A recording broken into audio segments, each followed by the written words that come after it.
Mangwanani yakanakisa, my diaries. A very good morning to you. Mangwanani yakanakisa. Mukuiteiko nasi Saturday morning. I just thought we would come together and just discuss if you want to phone in kuti chii chiri kumbonyatsonetsa muupenyu hwako. Tione kuti tinga pangapinda vamwe here vangatibatsire pamusoro pezviri kunetsa mukati meupenyu hwako. This name is Auntie Selina. I'll be hosting this show this morning. I've got a bit of energy. Tamuka mamuka sei vavazi vamamoyo varipo. Ndisamaita varipo. Munasamaita. Ndo varipo. Vamamoyo havapo pano. Chii chiri kumbonyatsonetsa muupenyu hwako. Asi let's do it this way. Let's do it this way. Ini ndiriku aina at the moment. Fadzai Matare, how are you? Junior Munongi ndeipi. Ngatiregerei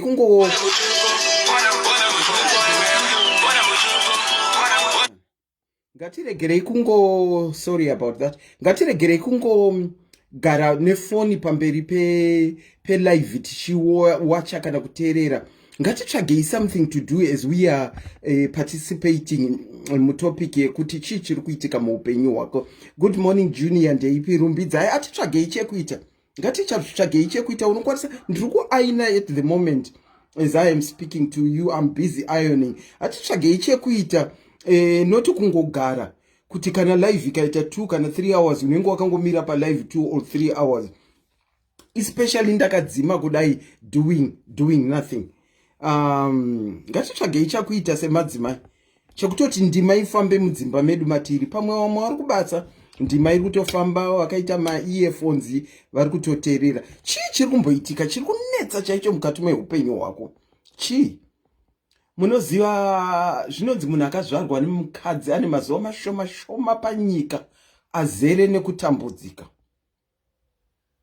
Ina handizi weBhaibheri asi ndo zvinotaura Bhaibheri. Hanzi azere nekutambudzika. Saka zvinoreva kuti matambudziko akatogara ataurwa kunzi ariko.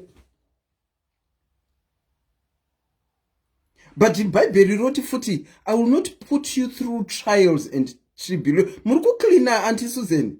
Well done for that. Auntie Susan vari kucleana mukitchen mawa. Vachitolisten to live. Vakaisa foni yavo apa vari kucleana mukitchen. Hande itoone vamwe vari kuitei. Bhaibheri futi rinotaura kuti I will not put you through trials and tribulations that you cannot withstand. Which means matambudziko akataurwa muBhaibheri. Asi hanzi handikuise pamuyedzo yausingakwanise kukunda. Zvakataurwa futi muBhaibheri. Azere nekutambudzika. Vakomana azere nekutambudzika.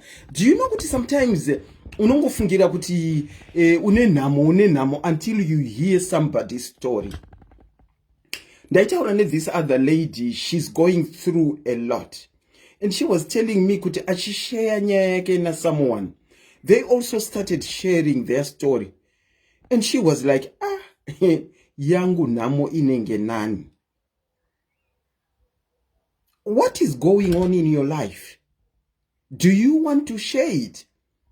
So that it's no one probably any similar situations. Mukumba Jayan's breakfast laundry going my background. Good for you. Mukumba. Ande inayo. Ndiri kujika hangu Carol says. Rumbidza yari kuti ari kujika hake. Enjoy your food guys. Enjoy your food as we listen. Muupenyu mako muri kuitei lest there's someone who has encountered a similar problem. Kuti tinzwe kuti vakazvikunda sei. Hakuna munhu asina nhamo dzake guys. Tinadzo. Asi the way yaunozohandla nayo nhamo yako yauinayo ndo inodetermine whether you will make it or you will be broken. How you deal with the problem that you have determines whether you will make it or you will be broken. The number that you can call is pinned below. It's WhatsApp 4477 833 0801. Une nhamo yei. Hanzi namai oli mari hakuna kunzo. inhamo iri kutowanikwa nevanhu vakawanda iyoyo my only. Ndosaka ndati chida une nhamo yako yaunofunga kuti ndiwe wega. And bhaibheri futi rinotaura kuti there is nothing new. There is nothing new under the sun. Ndikorektei kana ndiri wrong ndichitaura zvisiri izvo zvinenge zvakanyorwa nebhaibheri. Hanzi in either na anti-heather ndakazvambarara pabinbag, just had breakfast, salmon and poached egg. Andazvibigwa. Hey, lucky you. Lucky you. Hanzi nadadi cleaning my train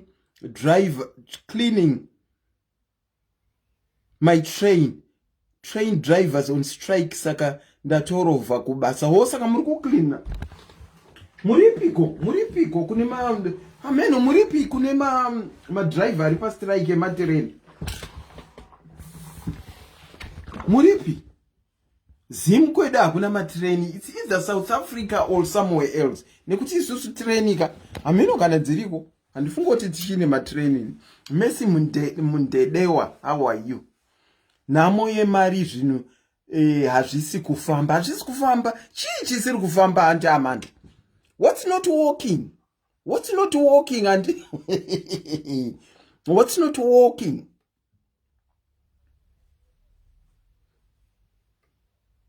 It's not a answer. Nafadzai life is not making sense. I hear you. Sometimes life doesn't make sense at all. Sometimes life doesn't make sense. Anti muri pa big rules wet up and opa muri. Muri pa juice neni sure anti daddy. You are very near me. Ndinombo frequent ku big rules wet ukunjuya kumachalani. Nekwa na wiruko. Muri pa juice. Auntie Laina, how are you? UK train drivers are on strike yesterday. Ini ndinokwira matreni here auntie. Andikwira matreni andozvizivi. Whilst I'm waiting for people to call, again bokudza incident yangu yematreni iyoyo. Incident yematreni. Ini ndinogara kunonzi kuCambridge. I hardly use any trains. Musafunga kuti kana munhu ari abroad anenge achiziva zvese. Ndikangosvika train station chete ndinodzungaira kuita unge munhu apinda muEngland. Auntie Selina doesn't know about trains. Andito regai ndikuudze imwe nyaya yakamboitika nematreni iyoyo. Ini ndinogona kufamba nebhazi kana kuti kufamba nemotikari. Handipinde mutreni zvekudaro. Ndofunga ndakatopedzera kupinda mutreni before COVID. That was the last time that I got in a train. Life has no balance at all. What do you mean, Skylar? What do you mean? Mumsindati regai ndiendewo kuFinsbury, vanoziva Finsbury. Ndakwira treni yangu. Ndaenda kuFinsbury ndanotenga zvinhu zvangu. Ndine shamwari yangu ipapo. Taenda peshi. Tanotenga zvinhu zvedu kuFinsbury kuya tadzoka. Remember, atizive zvematreni. Anditi mabasa hasi kuwanikwa. Laina Mataranze mabasa hasi kuwanikwa. Uripiko Laina iwe? Takwira treni tadzoka ipano pakudzoka. Anditi anditi inoti yeah, for reach the destination, whatever zvainotaura zviya.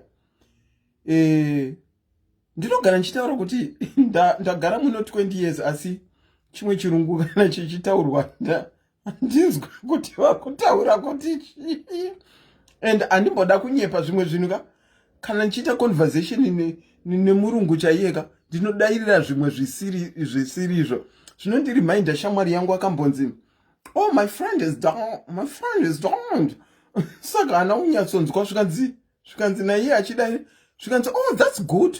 Apa ari kunzwa unzi shamwari yangu yafa, my friend has died. Hana kunzwa chirungu zvikanzi that's good. Saka ndichidzokera munyaya yetreni. Treni inotaura payasvika nepairi kunosvika. Handiti isa hatina kunzwa ichitaura kuti tasvika Cambridge kwedu. Handiti takagara hedu nabhururu wangu tiri kuziya nyaya. Treni yakasvika Cambridge ikasumuka ikadzokera kuFinsbury Park. Takazoerekana takazoerekana tadzoka kufinsbury park. Conductor akati, you ladies, I saw you going to Cambridge and we came back with you. What is happening? Ati came back where? Swanzima tadzoka kufinsbury park. Istakangogara. Tikati try tachida kudropa ku Cambridge. Zvikanzi tasvika tikatodzoka wani. Please. Ndo yenyaya yematreni yataurwa anti vati havasi kuenda kubasa nhasi hakuna matreni. Saka pakaipa. Is there anyone who wants to phone and talk to me, or even you want to talk about something else chisiri chiri kunetsa muupenyu? I totally understand. Unotonida kunge wakagadzirira munhu kuti utaure kuti chiri kunetsa muupenyu hwako chii chaizvo chaizvo. In of late chambenge chiri kunetsa muupenyu hwangu is kungoneta. Kuneta chaiko kwanga kuri kutonditambudza nekuti ndikangoendawo pasocial media kuti ndinotandara unongoti pawavhura. That is I don't want to lie, that has been affecting me. Zvanga zviri kundinetsa fani, zvanga zviri kundinetsa zvokuti be kuti zvinotochitandarira kupi. Social media yakazara nekuhukura kuri kuitika ipapato. Zvanga zviri kunditambudza zvokuti be. Hanzi ini gore randakauya muno ndakambotenderera paLondon Bridge for over an hour. Bodo. London Bridge over an hour uchingotendera. I don't blame you. Ini ndikatopinda muLondon chaimoka zvana Piccadilly line nana Blue line nana Yellow line. I'm totally lost. Handizvizivi. Hanzi Auntie Lucinda, ini hangu, I miss my children so much. Oh, hugs Auntie Lucinda. I'm trusting God to bring us together this time around. Hugs. I sincerely hope that you will be able to do that, Auntie Lucinda. Skylar, you have a lot to share. The number is pinned below. Or can I auto join papa? Kana usikadi kutaura nyaya yako uchionekera face unogona ungodhake now. Morning sickness ma one, but it's worth it. Yes. Saka kwanaka kauko Auntie Lucy. Hanzi morning sickness iri kuvanetsa. Oh, hanzi it's worth it na auntie. Oh, Pai hanzi likewise akumisawo vana vake. Oh, shame. Pai una intention yekuti vana vako vauye here? Have you got intentions of your children joining you wherever you are? Yakandionesa moto this time. Ini ndotambudzwa morning sickness. Evelyn, yakakuonesa moto. Shame, sorry. Morning sickness dzinenge dzanetsa idzi. Dzinenge dzanetsa kuvanhu. Asi Auntie Lucinda mukutaura shuwa here Auntie Lucinda? Auntie Lucinda taurai shuwa. Ingonyorai kuti Roger confirm ndizive kuti shuwa yamuri kutaura morning sickness. Tiutange kutenga tumarombo. Nekuti kwenyu kwamuri kureka zvinotora nguva zvisati zvasvika, saka toda kutumira online. Okay, there's someone who wants to join me. Let me add them. Accept add. Let me add them. Not pane zvawada ungotaurawo here zvinotisekesa. I'm sincerely hoping we are all doing something and not just sitting in front of the HVTVT. Oh, Tekla is saying in Danzwa futi you. Zvatakazara nemadzimai akazvitakura. Zvinonakidza kaizvo. Takazadzwa nemadzimai akazvitakura. Kwaina Tekla neni ndanzwawo. Ini hangu ndikati handina mari, handinzwisise. It pains me a lot apa ndiri madhumbe. Auntie Precious, budai mudzoke futi. Iringotenderera. Auntie Precious, where are you? Budai mudzoke futi. Auntie Precious, budai mudzoke futi. Budai mudzoke. Ndinokuedai. Where is Sisi Melly? Sisi Melly variko kumba kwavo. Wedwe, mati vanongogara palive here asikana. Yainge in there sis. Alright, ndichatomhanya unotsvaga marombo. Andilusinda ndichatomhanya kunotsvaga marombo. Geti mupofu ndeipi? Gertrude uri sei? Tiringotaura nekuti chii chiri kunetsa mukati meupenyu hwako? Chii chiri kunetsa mukati meupenyu hwako? Tati munhu wakazvarwa nemukadzi, kwai une mazuva mashoma shoma. Let me see if I can add. Iri kuti adding pamusoro. Ane mazuva mashoma shoma ekurarama, asi anzi mazuva acho azere nekutambudzika. Saka kana zvakanyorwa mubhaibheri, zvinoreva kuti life was never meant to be easy. Life was never meant to be easy. Ndozvazvinoreva izvozvo. Saka ndozvatatoda kungotaura kuti unombonyatsotambudzika nei muupenyu hwako. Chii chiri kunyatsokutambudza, chiri kunyatsokushayisa kana hope?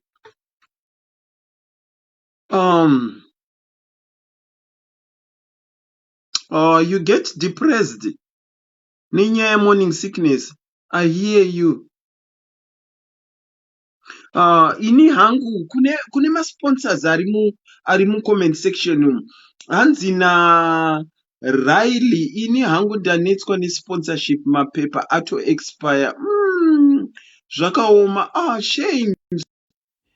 Ato expire ma-TB papers aya anonida kurinyuwa, ma-police clearance anonida kurinyuwa. Vakomana, ini period pain chaiyo nezuro handina kuvata bo. Shame. Sorry. Simbarashe, sorry. Ed, auntie Precious. Mira John, you are precious. I can see you.